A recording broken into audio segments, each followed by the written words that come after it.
두 번째는 이제 일관된 거리감을 갖는 방법 제가 알려드릴 텐데요. 우선 한마디로 정리를 한다면 거리감은 백스윙 크기입니다.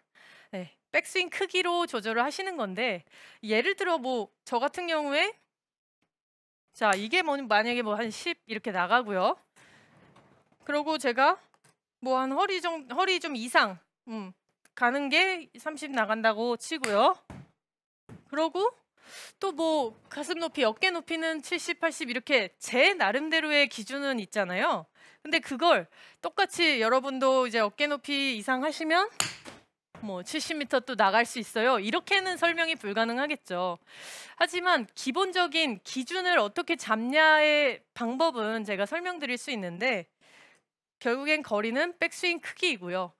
이때 같이 신경을 쓰셔야 되는 부분이 이제 스탠스 너비도 이 백스윙 크기에 따라서 같이 비례하게 조절을 해주셔야 된다는 부분이에요. 네. 예를 들어 제가 한 70, 80 보내려고 하는데 스탠스는 10m 어프로치처럼 이렇게 작게 서고 이렇게 친다면 그만큼 하체가 불안정해 보이기도 하고 실제 불안정합니다. 안 되겠죠. 네, 예. 분명히 밸런스가 깨질 수밖에 없거든요.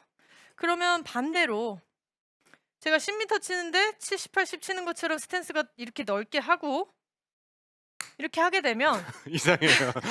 약간 네, 네. 조금 네, 그리고 이상한 걸 저도 느꼈어요. 네. 진짜 그만큼 섬세한 조절이 어려워져요.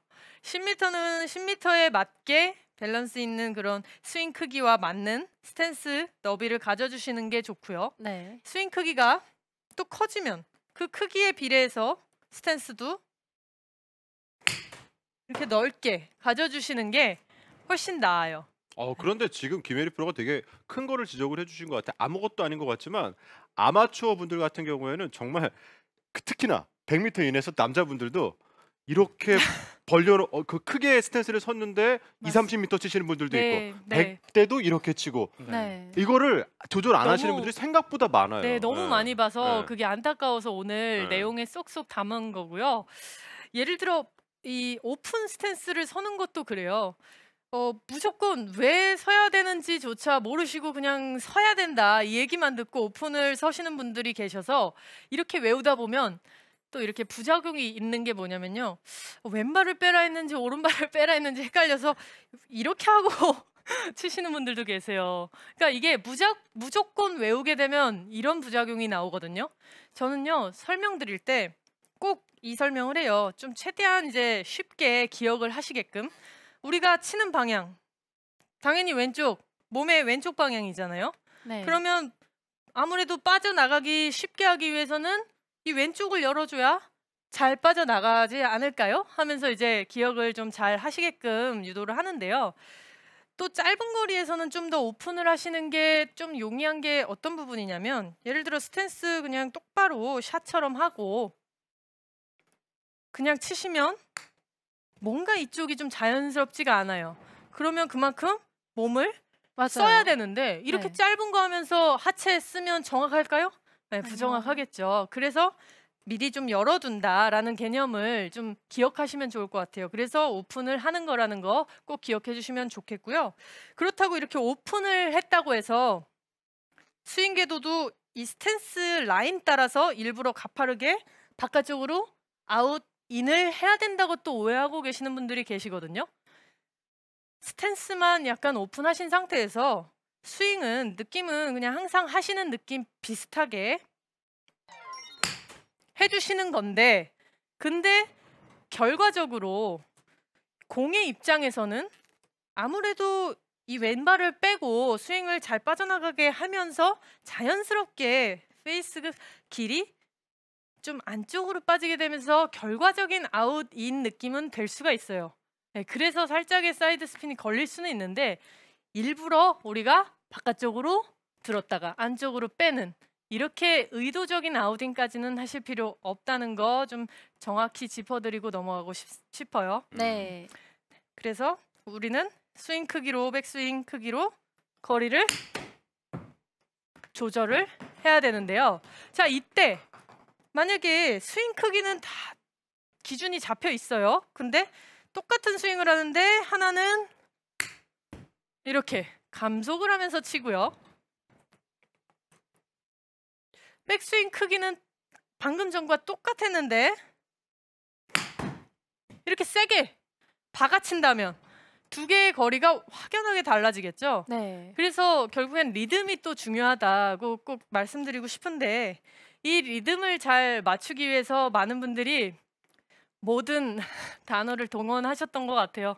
예전부터 저도 많이 들었던 뭐 탕수육도 있고요. 네. 그리고 뭐 에델바이스도 있었고요. 짜장면 있잖아요. 네, 짜장면. 짜장면도 있고요. 예. 정말 모든 게 다 나왔어요. 네. 근데 저는 좀 더 이미지화 시키는 걸 좋아하는 사람이다 보니까 바이킹을 좀 많이 설명을 드리는 편이에요.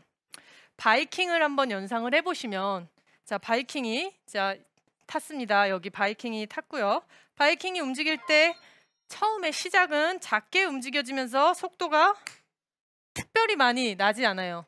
그만큼 큰 스윙이 아니기 때문에 가속이 붙을 시간도 구간도 생기지 않았었는데요. 스윙이 조금 커지면 어떻게 되죠? 그 크기에 맞게 비례해서 속도가 좀 자연스럽게 붙습니다. 그러면 스윙이 더 커지면 당연히 그것과 똑같이 또 비례해서 임팩트 세기도 그렇고 속도가 더 붙는 것처럼 네. 이게 스윙 크기에 따라서 움직임 가지시다 보면 속도는 자연스럽게 붙는 거니까요. 일부러 가속이나 감속을 하시면 안 된다는 겁니다. 네. 많은 분들이 탑에서 롤러코스터가 되세요. 했다가 이렇게 네, 롤러코스터가 되는 네. 분들이 계시고 아니면 정말 자신감이 없는 부분들은 네, 공이 무서워서 감속을 하면서 좀 이렇게 주저앉는 분들도 계시는데 가장 중요한 건 거리감, 일정한 거리감을 위해선 항상 일관된 백스윙 크기 이렇게 백스윙 크기로 조절하셔야 된다는 게 제일 중요한 포인트입니다. 네. 이주 프로. 네. 이주 프로가 이제 그 특히나 지금 투어 선수들도 이렇게 레슨을 하고 있잖아요. 코치를 하고 있잖아요. 근데 네네. 김혜리 프로도 아까 얘기했지만 선수들이 특히나 외지 연습하는 시간이 1시간 동안에 엄청 많다 그러는데 이게 아이언에도 다른 스윙에도 도움이 되죠? 그럼요. 일단은 제가 생각하는 골프 이론은 웨지 스윙이 연결이 돼서 아이언이 된다라고 생각해도 괜찮기 때문에 아까 전에 김혜리 프로가 얘기한 것처럼 이 웨지 스윙의 기본 틀이 잘 안 잡혀 있다라고 하면은 아이언도 마찬가지지 않을까 그렇게 생각하고 있습니다. 그럼 옆장 가서 이제 김혜리 프로 우리가 외지 연습 많이 해야 되겠어요? 네, 외지 연습은 정말 뭐 하루에 예를 들어 1시간 연습하신다고 하면 정말 50분 연습해도 모자라지 않는다. 오히려 더 좋으면 좋았지 나빠지지 않는다라고 꼭 추천해드리고 싶고요. 그리고 제가 오늘 이제 알려드린 컨택에 있어서는 Y자, 거리감에는 백스윙 크기와 바이킹 잘 기억하시면요. 날카로운 웨지 플레이로 지지 않는 골프 하실 수 있을 거예요. 네.